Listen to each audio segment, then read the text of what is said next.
Video देखने से पहले एक ज़रूरी सूचना, अगर किसी को कोई दिक्कत परेशानी है तो कमेंट करना। उनके लिए हम प्रार्थना करेंगे क्योंकि आप लोग इस सेवकाई में जुड़ चुके हो। पिछले वीडियो में हमने देखा था कि कैसे प्रेरितों के काम के बारे में लूका ने थियोफिलुस को पत्थर लिखा था और प्रेरितों के द्वारा कैसे बड़े बड़े आश्चर्यकरम चमत्कार हुए। हमने एक अपंग व्यक्ति के ठीक होने का चमत्कार भी देखा था। अब हम उसी सिलसिले को आगे बढ़ाते हुए देखेंगे कि कैसे लोगों के बीच प्रेरितों के काम फैले और लूका ने थियोफिलस को ध्यान में रखते हुए इन घटनाओं का विवरण दिया। इससे हमें पता चलता है कि लूका भी पौलुस के साथ सेवकाई कर रहा था। अब लूका थियोफिलस को आगे बोलता है, उस समय यीशु पर विश्वास करने वाले सभी लोग बहुत ही एकता और प्रेम से रहने लगे। वे सब एक मन एक दिल के हो गए हैं।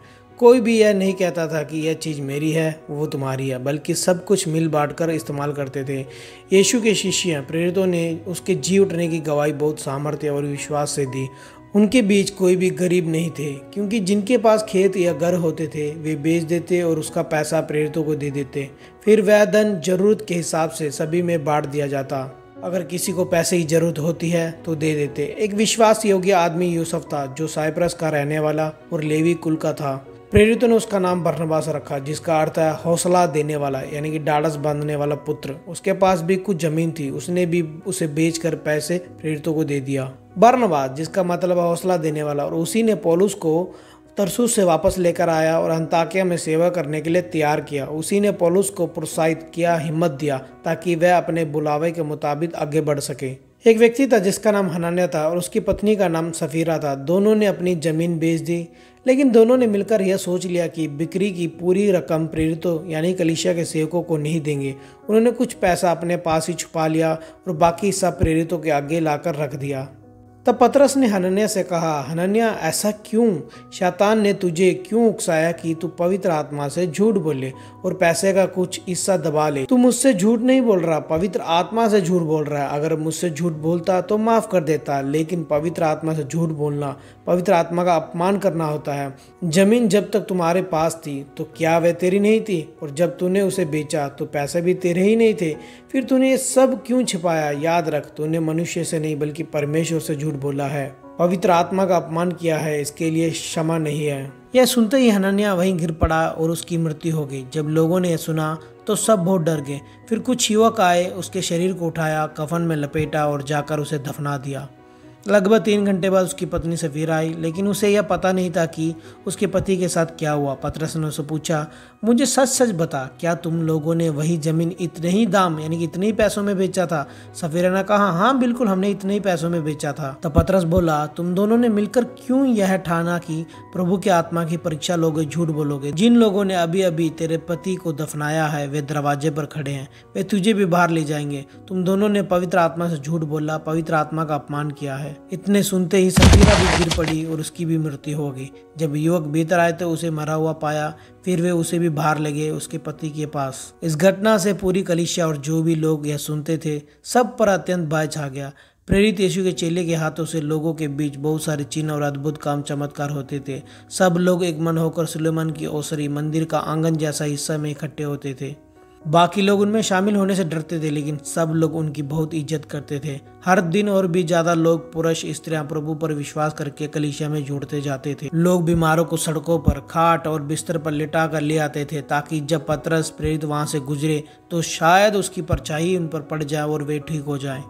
यरूशलेम के आसपास के गांव शहरों से भी लोग अपने बीमारों, दुष्ट आत्माओं से परेशान लोगों को ले आते थे और सब चंगे ठीक हो जाते थे। महायाजक और उसके साथी, जो सदीक नामक एक धर्मी समूह से थे, प्रेरितों से बहुत जलने लगे। उन्होंने प्रेरितों को पकड़कर जेल में डाल दिया और सारे प्रेरित जितने भी प्रचार करते थे वो जेल में ही बंद थे, जेल के अंदर बंद हो गए थे। लेकिन रात में प्रभु का एक स्वर्गदूत आया, उसने जेल के दरवाजे खोल दिए और प्रेरितों को बाहर निकाल कर कहा, जाओ मंदिर में जाकर लोगों को यह नया जीवन यीशु का संदेश सुनाओ। जब महायाजक के लोगों ने और उसके बंधुओं ने देखा कि यीशु मसीह के चेले जेल से गायब हो गए हैं, फिर उनको खबर मिलता है कि वो लोग दोबारा मंदिर में यीशु मसीह के बारे में बता रहे हैं।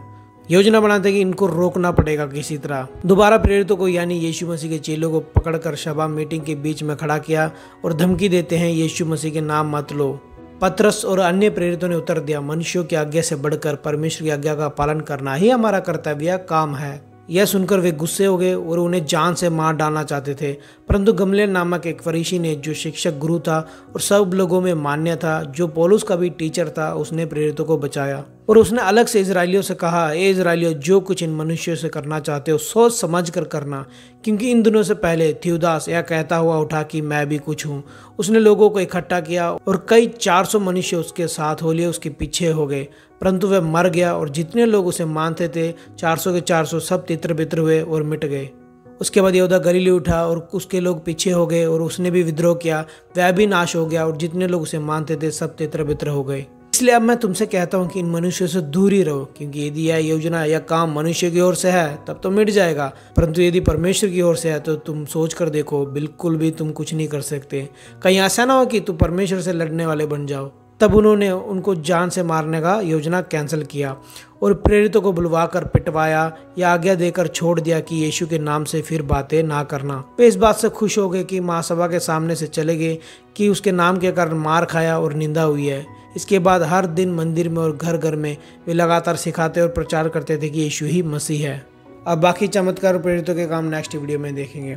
तब तक आप सब अपना ख्याल रखना, मेरे लिए और सभी लोगों के लिए प्रार्थना करना, और मैं आप सब लोगों के लिए प्रार्थना करूंगा जो मेरी इस सेवकाई में जुड़ चुके हैं। अगर किसी को प्रार्थना करवाना है तो अपना नाम और प्रॉब्लम समस्या जो भी है कमेंट करके बताना, हम उनके लिए प्रार्थना करेंगे, तो आपको प्रार्थना में याद करेंगे। अगर वीडियो अच्छी लगी तो लाइक करो, शेयर करो और नेशन इंडियन चैनल को सब्सक्राइब करो और इस सेवकाई में जुड़ जाओ। मिलते हैं नेक्स्ट वीडियो में। जय मसीह की।